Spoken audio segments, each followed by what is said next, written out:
City Council approved a new armored vehicle for the police department. Our Thomas Chase explains how it is being paid for. Parkersburg City Council held a public meeting Tuesday night. Lots of topics were discussed, one of them being the city's purchase of an armored vehicle for the police department. According to Council Member Zach Huffman, the city has been applying for the grant for the past 4 to 5 years and received it this year. Huffman said that the city could only use the $200,000 grant funds to purchase the vehicle and couldn't shift the money to other areas or else they'd lose it. Chief Matthew Board spoke at the meeting and recalled a time when the armored vehicle would have helped the police department at a prior incident. You know, what could we have done to mitigate the danger sooner?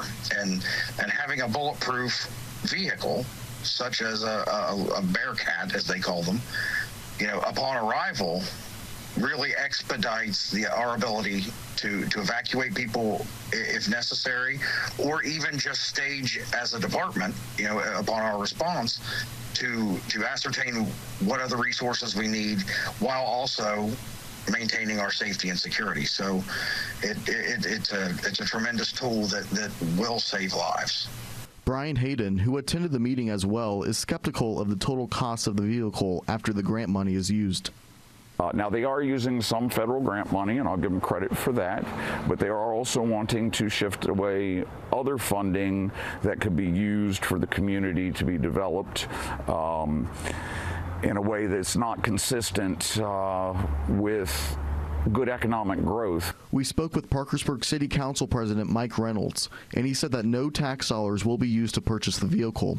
He said that the $200,000 federal grant and $180,000 from drug forfeiture money is being used for the purchase. In addition, Reynolds said that like any other city vehicle, tax dollars will be used to maintain the vehicle. However, Reynolds noted that the maintenance and upkeep of the vehicle will be negligible and that the vehicle will only be used in isolated instances. He said that the vehicle is unlikely to be driven over 1,600 miles annually. WTAP will keep you updated as we learn more information.